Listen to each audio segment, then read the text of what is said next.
Good morning class. आज हरियाणा स्थापना दिवस के शुभ अवसर पर हम इंग्लिश ग्रामर का नया बैच शुरू कर रहे हैं। आने वाले कुछ महीने में आप लोगों के एग्जाम होंगे और एग्जाम की तैयारी को ध्यान में रखते हुए हम कोशिश करेंगे ग्रामर के अंदर हम एक भी नंबर ना गवाएं। Let's hope for good and let's start it. जय हिंद, जय हरियाणा, जय भारत। Good morning class. आज हम नया टॉपिक शुरू कर रहे हैं टेंस। लेकिन टेंस शुरू करने से पहले हम एक टेबल, इसका नाम है फॉर्म ऑफ प्रोनाउन। वो टेबल जो आपके tense, change of voice, narration सभी के अंदर आप इसका प्रयोग करेंगे। सबसे पहले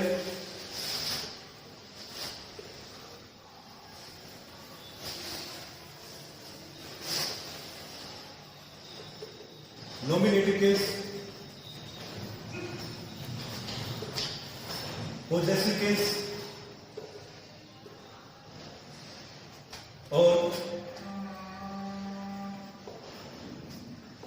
objective case.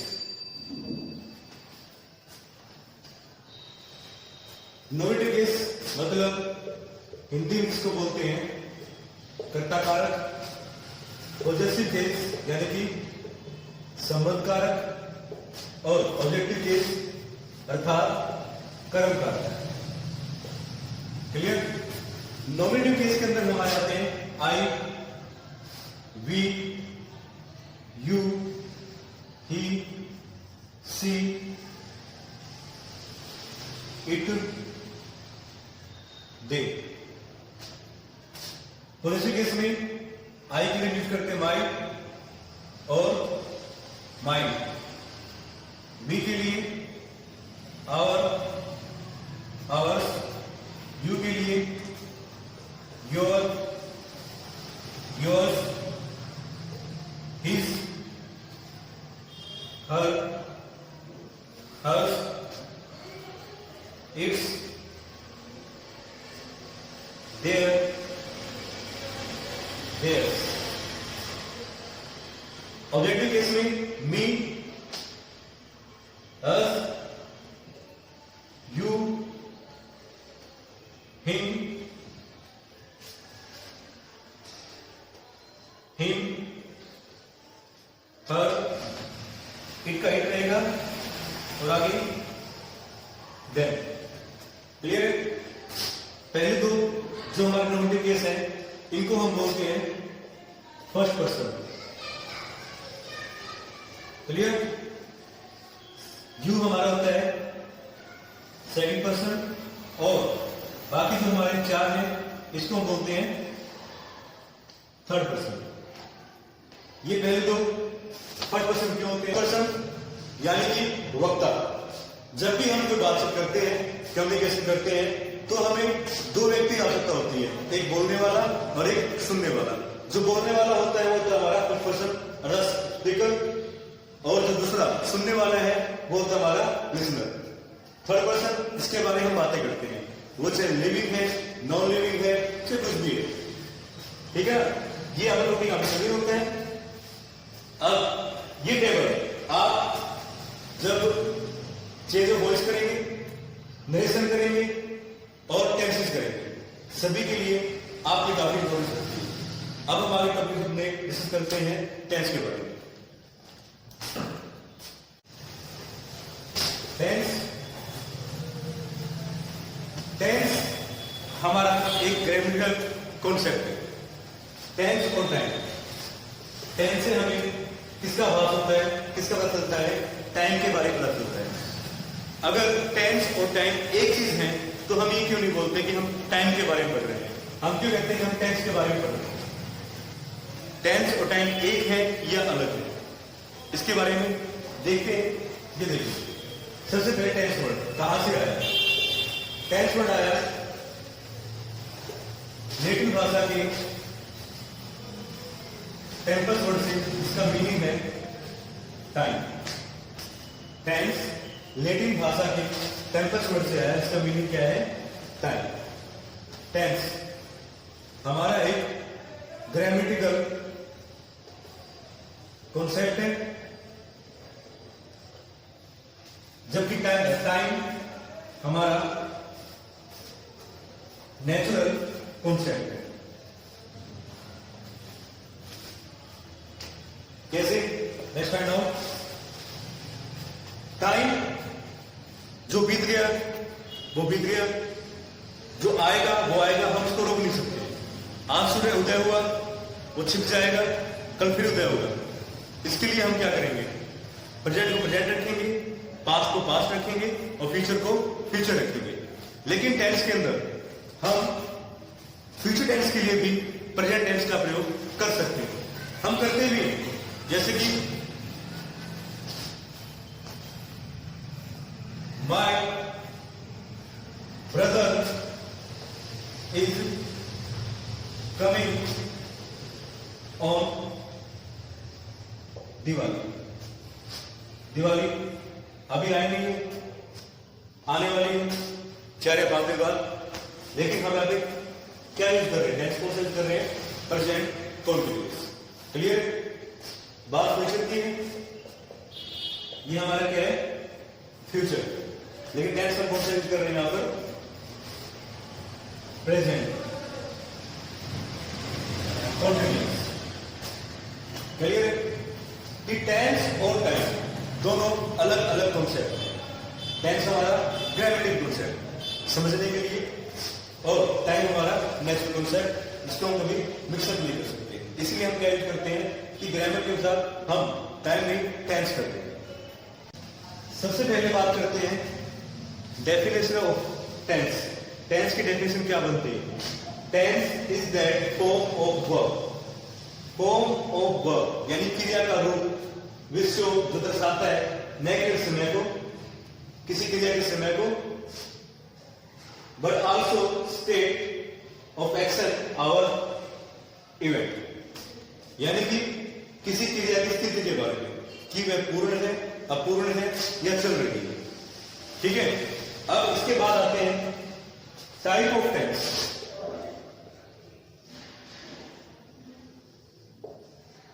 Type of tense सबसे पहले हमारा आता है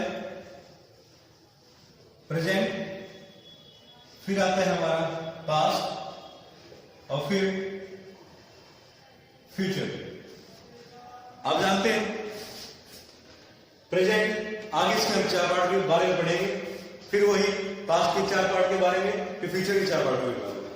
present indefinite, present continuous, present perfect, present perfect continuous.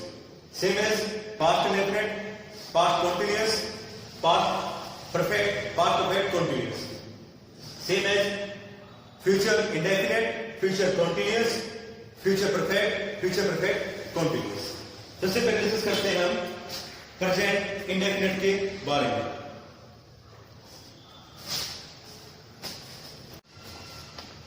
Present indefinite Hindi में जिन वाक्यों की क्रिया के अंत में, आई रिपीट अगेन, वाक्यों के अंत में नहीं, वाक्यों की क्रिया के अंत में ता है, ते है, टी है इत्यादि, उसे हम क्या बोलते हैं? Present indefinite tense. इसका सेंटेंस स्ट्रक्चर क्या बनता है?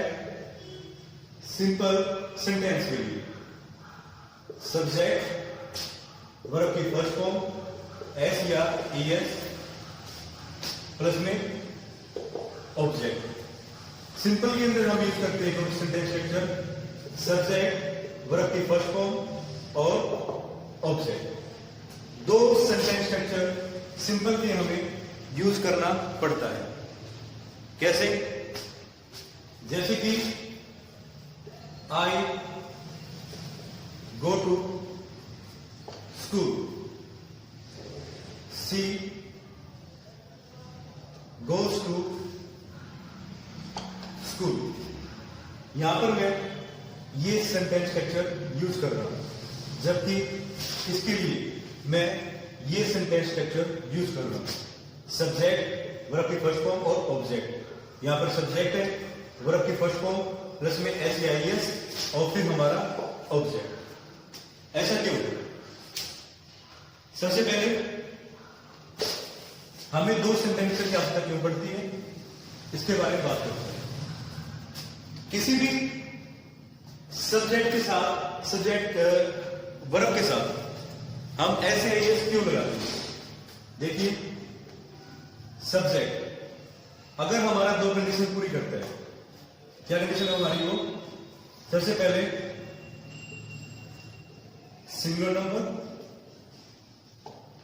Plus third person.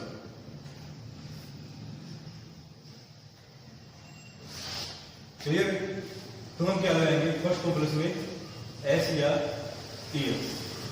क्लियर? ये देखिए, I, we, you, he, she, it, any name और दे। अब देखिए यहां पे मैंने क्या बोला है कि सब्जेक्ट हमारा क्या होना चाहिए? Singular number plus third person. दो कंडीशन पूरी करता है तो हम क्या लगाएंगे? फर्स्ट फॉर्म प्लस साथ में एस या ईएस। आई हमारा सिंगुलर नंबर है, लेकिन क्या ये थर्ड पर्सन है? नहीं, आई हमारा फर्स्ट पर्सन है। तो ये कहां से आ जाएगा? इस सेंटेंस के साथ आ जाएगा। वी हमारा सिंगल नंबर भी नहीं है और थर्ड पर्सन भी नहीं है, तो कहां आ जाएगा? ये भी इस सेंटेंस स्ट्रक्चर के साथ आ जाएगा। सेम एज यू, ना ये सिंगल नंबर है ना ये थर्ड पर्सन है। यू हमारा इकलौता ऐसा पर्सन है जो सिंगल नंबर और प्लूरल नंबर दोनों में काउंट होता है। क्लियर है? यू, तो ये थर्ड पर्सन नहीं है, तो ये भी क्या है? इस सेंटेंस स्ट्रक्चर के साथ आ जाएगा। अब आता हमारा ही और सी। ही थर्ड पर्सन भी है और सिंगल नंबर भी है, कहां चला जाएगा? ऊपर की तरफ। सी थर्ड पर्सन भी है और सिंगल नंबर भी, कहां जाएगा? ऊपर की तरफ। Same as it, third person भी और सिंगल नंबर भी काउंट होता है, ये भी कहां जाएगा? ऊपर की तरफ आ जाएगा। एनी नेम, किसी का भी नाम है, राम, श्याम, मोहन, कोई भी लगा हुआ यहां पे, तो एनी नेम। ठीक है? इस सेंटेंस के साथ यहां पे आ जाएंगे। अब इसका हमारा दे, थर्ड पर्सन तो काउंट होता है, लेकिन क्या है? सिंगल नंबर नहीं है, तो ये कहां पे आ जाएगा? यहां पर आ जाएगा। आप देख सकते हैं यहां पे कि हमारे जो ये सब्जेक्ट है, इनको हमने डिवाइड कर दिया। कहां पर? कि किस सेंटेंस में क्या ऐसे यूज लगेगा, किसके साथ वर्ब की फर्स्ट फॉर्म लगेगी। क्लियर है? अब सबसे पहले हम बात करते हैं एस या ईएस की। ऐसी कौन सी वर्ब है जिनके साथ हमें एस लगाना है, और ऐसी कौन सी वर्ब है जिनके साथ हमें ईएस लगाना है? सबसे पहले बात करते हैं उन वर्ब की जिनके साथ हमें ईएस लगाना है। जिन भी वर्ब के अंत में O, Z, X, double S, S H और सी एच आ जाए, उन सभी वर्गों के साथ आप लगाएंगे ईएस। कैसे? कैच, लास्ट में सीएच है तो क्या आ जाएगा? कैचिंग। गो, लास्ट में ओ है तो आप क्या लिखते हैं? गोस। तो जिन भी वर्ग के अंत में O, Z, X, double S, S H और सी एच हो, तो आप क्या लगा देंगे? ईएस लगा देंगे। क्लियर? जिन वर्ग के अंत में वाई हो और वाई से पहले कोई कॉन्सोनेंट हो, तो वाई को हटाकर आई ई एस लगाते हैं। जैसे कि फ्लाई, फ्लाई का क्या लगाते हैं? फ्लाइज। Cry, cries. ड्राई, ड्राइज। आप देख सकते हैं कि यहां पे क्या पहले वाई, और वाई से पहले क्या है? कॉन्सोनेंट। ये वाई है, वाई से पहले आर कॉन्सोनेंट है, आर कॉन्सोनेंट है। एस या एस लगाते समय हम क्या करेंगे? वाई हटा देंगे और क्या लगा देंगे? आई ई एस। ठीक है? ये टॉपिक हमारा क्लियर होता है यहां पर कि ऐसे एस कब लगाते हैं। इसके अलावा आप जो भी वर्ब आपको मिलती है उसमें आप क्या लगाएंगे, एस का प्रयोग करेंगे। ठीक है, ओके। अब डिस्कस करते हैं प्रेजेंट इंडेफिनिट के बारे में।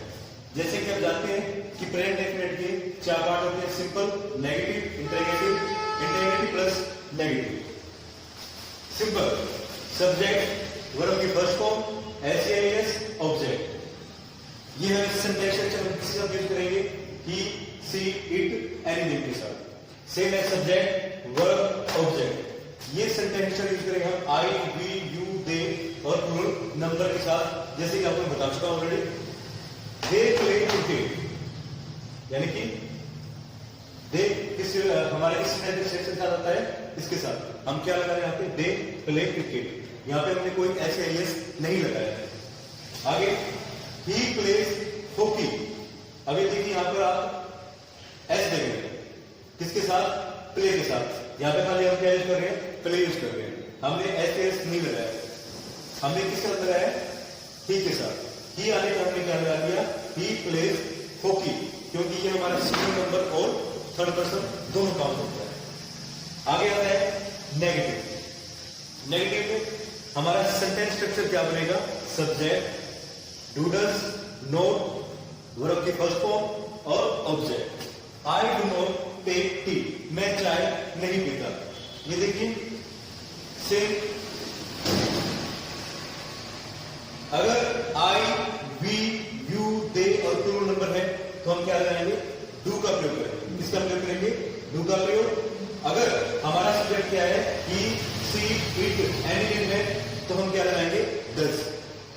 आप देख सकते हैं कि डू प्लस ईएस क्या बन गया हमारा, डज, यानी डू से हमारा क्या बन गया, डज बन गया। तो ईएस की जो हमारी कमी है, जो यहाँ पे हम यूज करते आ रहे हैं, वो डज के साथ हमारी क्या है, पूरी हो जाती है। और डज का प्रयोग हम किसके साथ करेंगे, इन सब्जेक्ट के साथ करेंगे, ही, सी, इट, एनीथिंग। और डू का प्रयोग करेंगे इनके साथ, आई, वी, यू, दे और प्लूरल नंबर।